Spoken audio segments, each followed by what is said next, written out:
Cascade Hoops Talk, Billy D here. Hey, if you're an NAIA basketball fan, and obviously you are if you're listening to this show, I want to tell you some of the things Cascade Hoops Talk offers.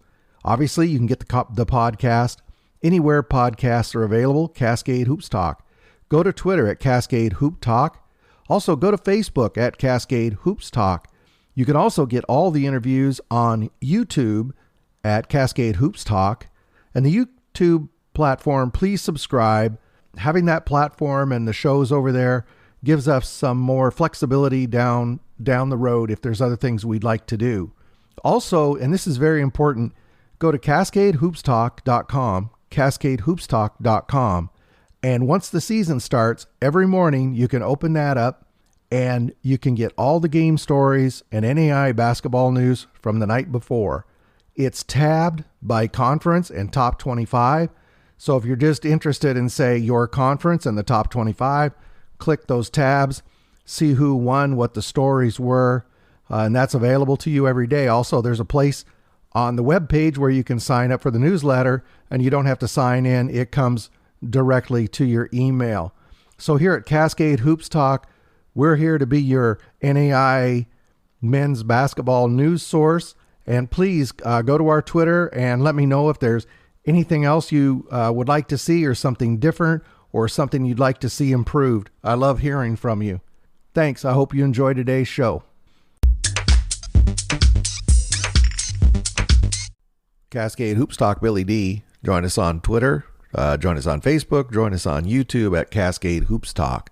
Today is Sunday, November 8th, and we're going to review the NAIA men's basketball top 25.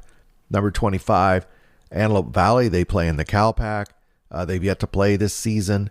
They're scheduled to begin play November 11th against St. Catherine out of the Golden State Athletic Conference. Number 24, Union, they did play. They were able to get their games in this week. Union on November 6th, they played number 15 Cumberland's, a big game. They're in Campbellsville, Kentucky. They lost that game. Union lost that game 97-64. Cumberland's really played well. They won this game at the defensive end of the court.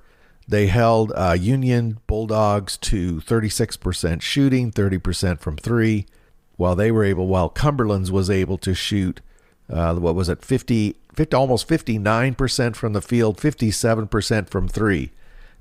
Sometimes it amazes me. You see those numbers, and then you see from the free throw line, Cumberland's was 8 for 16, 50%. But they were able to get the win. Tevin Oleson for Cumberland's, 23 points. And Ding Mignot, and if I say it wrong, I'm sorry, correct me on Twitter, 16. And Josh Williams also in double digits with 13 all for Cumberland's. Union was led by Markel Turner with 23. No other players in double figures for Union. Also, Kelvin Jackson scored 9 in that game. The next day, on November 7th, Union was able to come back in that same tournament there in Campbellsville, and they defeated Campbellsville 71-61. Markel Turner again, 24 points, but Israel Farrington, 13 points, 13 rebounds. And Union's Seth Compass, he was able to add 16. Union out-rebounded Campbellsville 46-29. Campbellsville was led by Tyvion Mason with 22. Jacob King, 14. Kind of the tale of two games. Union was able to hold Campbellsville to 38% while shooting 44%. Union shot free throws well all weekend. They didn't shoot very well from the field. They're going to have to correct that. They got to score more points as they move forward. But they survived that this week 1-1. Number 23, Oregon Tech out of the Cascade Conference. They haven't played. There's a big issue in the Cascade with the Oregon teams. The state of Oregon has now ruled that all NC2A Division I teams in the state can play with their protocols. But even with those same protocols, the same precautions, no NAIA team in the state is allowed to play. It's really very unfortunate situation. It's not a COVID issue. It's a difference of treatment of NC2A and NAIA. It really shouldn't be. This should not allow to stand. If protocols work, protocols work. It's not that NAI players and fans and staff are more susceptible to COVID than NC2A. It's really outrageous what's happening in the state of Oregon with basketball, and there's over, just in the NAI, there's well over 300 student athletes that can't play the game they love, men and women's basketball, because of this ruling, and it's unfortunate and it's wrong. Number 22, Southwestern Assemblies of God University, SAGU. They also have yet to play. Their games have been canceled. However, they're scheduled to play Mid-America Christian, would be quite a test, on November 12th, and to travel to Science and Arts on November 14th. So hopefully they can get those games in. Number 21, Carroll College, out of the Frontier Conference. They've yet to play. They're scheduled to do a home-and-home with Dickinson State, November 15th at Dickinson, and then back to Helena on November 20th. Number 20, Xavier, Louisiana. They're 2-1 now. On November 2nd, they were able to defeat William Carey, 76-53. Xavier was actually out-rebounded in the game, 44-31, but they were able to win the game on the defensive end of the court, holding William Carey to 36% shooting, 38 from three, while Xavier themselves shot almost 42% and 46% from three. Very important. Also, 11 steals for Xavier really fueled the victory. So again, the final there was 76-53. Xavier won that one. And then Xavier took on Loyola New Orleans, number 16th ranked team in the country, looking for the upset. Xavier lost this game 91-81. Xavier again got beat on the boards 40-29. And then Loyola, they really shot lights out. 55% from the field, 47% from three. Loyola committed a lot of turnovers, but Xavier wasn't able to make them pay. The other thing that really jumps out about this game is Loyola, they really had balanced scoring. They had 4 players in double digits. Eddie Burgess, 16. Miles Burns, 15. Zach Reitzel, 13. Matt Murtaugh, I'm probably saying it again wrong. I'm sorry. Correct me on Twitter. Matt scored 12. Miles Burns, he almost had a double-double with 15 and 9. But they really had a balanced attack. And then Rashawn Mart for Xavier has been playing very well. In this game, 31 points, 9 rebounds. But he's just not getting the support. McKay Richard off the bench, he is able to score 16. But they're just not getting enough players scoring along with Rashawn. So Xavier now is 2-1. And number 19, the Masters out of the Golden State Conference. They've yet to play. However, they are at least scheduled to play Park Gilbert, Arizona on a couple of games on November 13th and November 14th. So look forward to that. Number 18, Dalton State. They play in the Southern States Conference. They haven't played yet. They're scheduled to play November 27th and 28th at the Lou Cunningham Classic.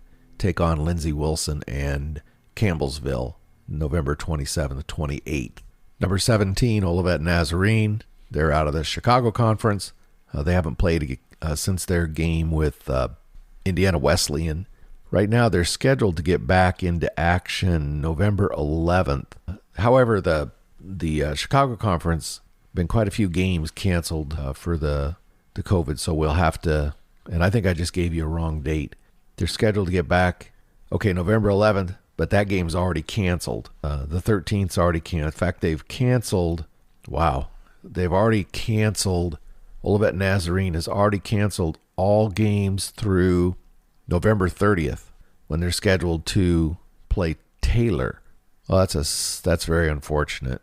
So They lost to Indiana Wesleyan, Olivet Nazarene did, and they're not scheduled to play again now until they play Taylor on November 30th. Number 16, Loyola. The only game they played is the one we gave you the update on already with Xavier. So Loyola at this point is 1-0. Number 15, the Cumberland's Patriots. They're out of the Mid-South Conference. They're 5-0 now. This week, very active week for them. They took on Milligan on November 3rd. They defeated Milligan 81-56. And then in this Milligan game, Cumberland's really won this thing on the boards and with defense. They out-rebounded Milligan 53-33. They held Milligan to 31% shooting, 21% from three. Really a tough effort by the Cumberland's defense. Again, Cumberland's got really balanced scoring. Deng Mayat 13, Jahai Hinson 10, Josh Williams 10. Also in double digits, Stephen Fitzgerald with 13. They're playing a lot of guys, a lot of minutes, and they're getting a lot of production. Milligan in that game was led by David Tripp with 19. Also, Milligan on November 6th took on Union. We've already detailed that contest. They won that as well. And then on November 7th, the Cumberland's Patriots took on Simmons. They defeated them 73-46. Story of this game, same thing. They out-rebounded them 45-31. They held Simmons to 44%. I'm sorry. They held Simmons to 33% shooting, 33 from the three. Again, very, very balanced scoring. Tevian Olson, 13. Isaiah Payton, 15. Stephen Fitzgerald, 11. And you can kind of see a theme here. It's different people, different nights really leading the way. So nobody's playing more than 23, 24 minutes. Very balanced scoring. They're just throwing a lot of bodies at you. They're beating you up on the boards. And they're 5-0. So right now, Cumberland's Patriots looks pretty tough. Number 14, Ottawa, out of Kansas. Number 14. They went into this week 2-0. Again, they had games postponed against University of St. Mary, Kansas Wesleyan. They're scheduled to take the court again on November 13th against Oklahoma Wesleyan, which got beat up pretty bad at Lucky Arena. We'll talk about that in a little bit. They're going to be hungry for a victory. So Ottawa is 2-0. Actually, if they're playing COVID, they're 2-2. And they're scheduled to take the court again on November 13th. Number 13, LSU Alexandria. They're 1-1 now. On November 2nd, they took on Dallas Christian. And in that game, they won 108-89. Josiah Lewis scored 19, but they were led by Jordan. Why couldn't the hard-to-pronounce guys score 2 points? They were led with 27 points with Jordan Adubutu. Again, somebody correct me on Twitter. Adebutu, and I feel terrible. Jordan Adubutu. 27 points, and Brandon Ellis scored 12. 108-89. And then yesterday, November 7th, LSU Alexandria was upset by Mobile out of Alabama. The final score of that one was 87-80. Leading Mobile in that game was R.J. Kelly. He scored 22. Alan Lang, 12. Logan Fouts, he had 26. They had, a lot of guys who performed very well in that game. R.J. Kelly, 22 points, as I mentioned, 15 rebounds, so a double-double. Alan Lang, 12 points, as I mentioned, 10 rebounds. They held LSU Alexandria to 37% shooting overall, 32% from the field. They were able to out-rebound them 44-26. For LSU Alexandria, they were led by Jordan Adubutu with 35. So it looks like Mobile might be a force to be reckoned with.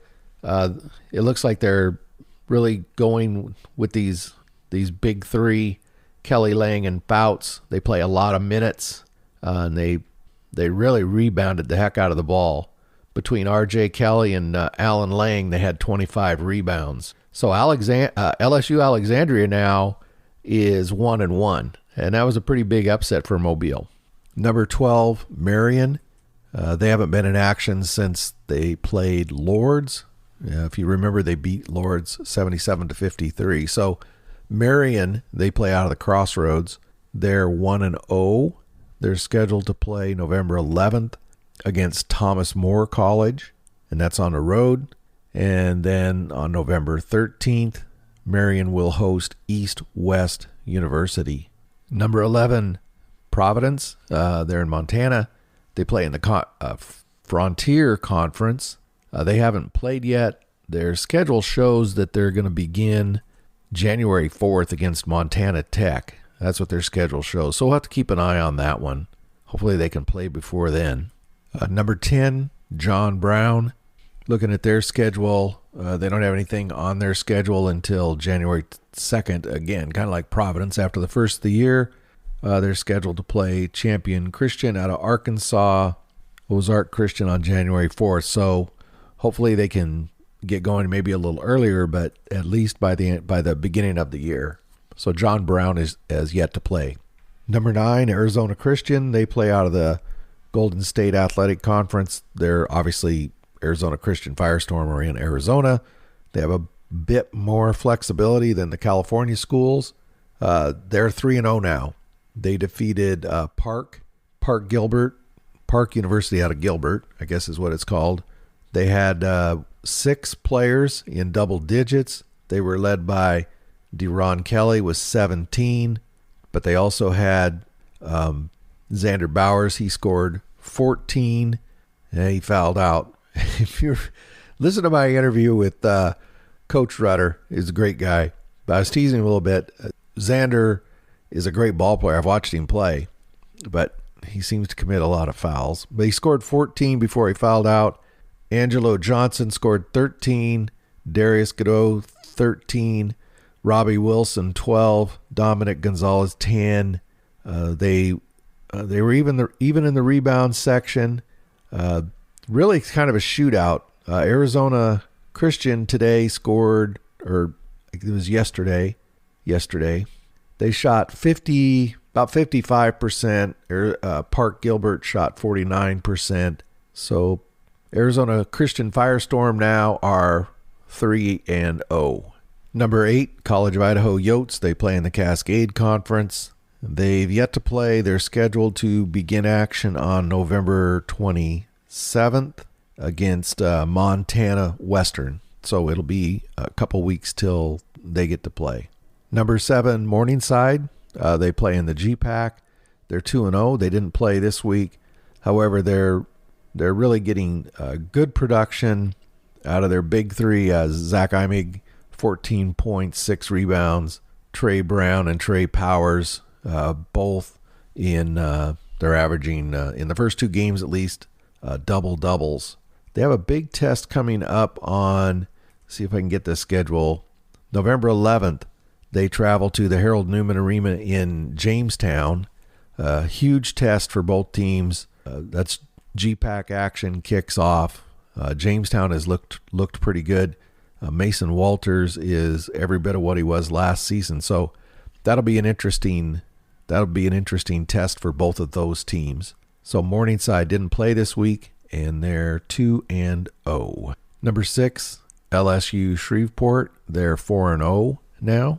They on November 1st, they just thumped Dallas Christian 134-58, and in that game, that was an amazing game. You've probably already read the story, but Kadavian Evans, 31 points, 11 assists, 10 steals, and 11 rebounds. He went 9 for 10 from the line. That's my favorite stat of all of them. 11 for 22 from the field. Yeah, 0 for 7 from 3. We won't talk about that, but a quadruple double. And somebody text me, tell me how often is this, like a, how rare is a perfect game kind of thing? How rare is a quadruple double? 31 points, 11 assists, 10 steals, and 11 rebounds. So, congratulations, Canadian Evans. People will talk about that performance for a long time to come. So they trounced Dallas Christian pretty good in that game, 134-58. And then LSU Shreveport was able to get a forfeit against University of North Texas at Dallas. And then on November 6th, they played East Texas Baptist. They defeated East Texas 87-71. Really a key stat in that game, that 16-point win, was the turnover margin. East Texas Baptist, they turned the ball over 23 times to LSU Shreveport's 11. Balanced scoring for Shreveport, for the Pilots. Leandre Washington, he led the Pilots with 19. Cadavian Evans in this game had 16. Brendan Maddox, 14. And Nate Levine, he came off the bench for 12. East Texas Baptist was led by Logan Blow with 19. So the Pilots of LSU Shreveport, they're 4-0 now. They go into action next.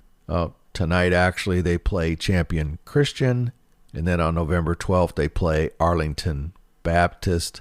And it looks like both of those are home games. Number 5, Lewis Clark State. They're out of the Cascade Conference this season. As I said last week, that's a change. They were in the Frontier. They've yet to play.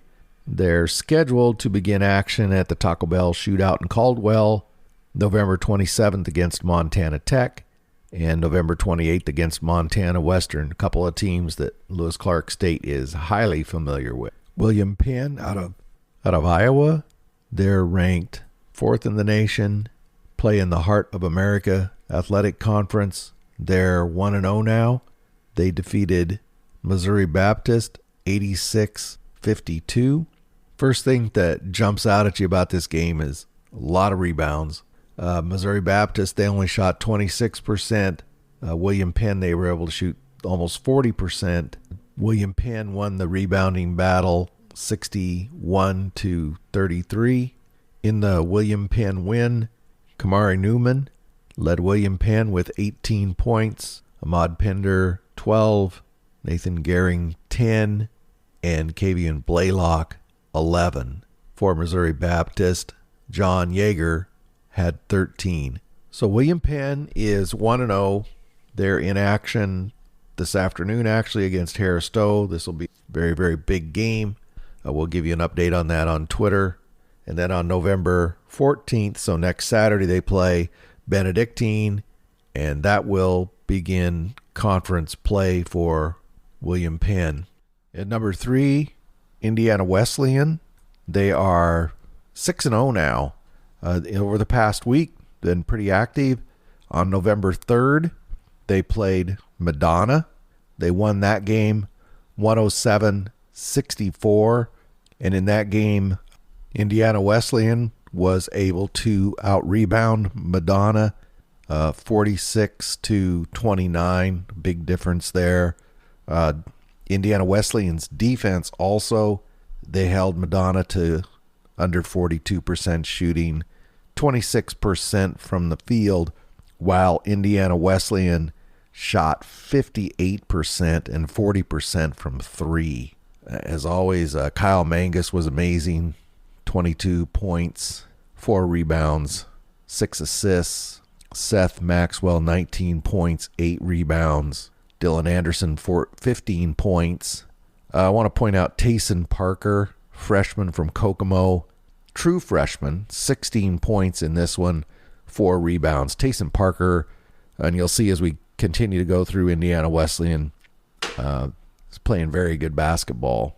For Madonna in the loss, Mark Meddy, 14, and Henry Spite, 12. Two very good basketball players, going to make some noise this year.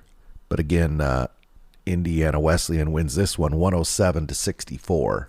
Then November 6th, Indiana Wesleyan took on East West University. They defeated them soundly 101-53. They out-rebounded. They, being Indiana Wesleyan, out-rebounded East West, I believe, 50-34. Indiana Wesleyan shot 60% from the field, 47% from three, and they held East West to 30% from the field. So remember last week I said that Indiana Wesleyan's three-point shooting wasn't quite there, but it appears that weakness seems to be shoring up. In this victory, I'm shocked here. Kyle Mangus led Indiana Wesleyan with 26 points, and they had 5 in double digits, including Tayson Parker, again, the freshman out of Kokomo. He had 19. Boy, they're loaded up. Indiana Wesleyan really looks good. And then on November 7th, Indiana Wesleyan defeated a good Oklahoma Wesleyan team 107-84. They just continue to roll. Indiana Wesleyan, however, Donnie Bostwick's team is not going to roll over. They actually won the Battle of the Boards against Indiana Wesleyan 39-38. But Indiana Wesleyan, this is my opinion, everybody sees their offensive firepower, and it is amazing, but they're holding everybody to under 40%. Oklahoma Wesleyan, one of the best offensive teams in the country, just under 40%, 39.7%, while Indiana Wesleyan again shot over 49%. For Indiana Wesleyan against, also in this game, and Donnie Bostwick, I'm sure he thought about this all the way back to Oklahoma. Indiana Wesleyan shot 40 free throws. I don't know how much help they need there, but 40 free throws. But to Indiana Wesleyan's credit, they made 37 of them. So Kyle Mangus, of course, led Indiana Wesleyan with 34. Seth Maxwell, 11 points, 7 rebounds. Dylan Anderson, 17 points. Starting to see this, night after night after night. Tayson Parker, 12 points.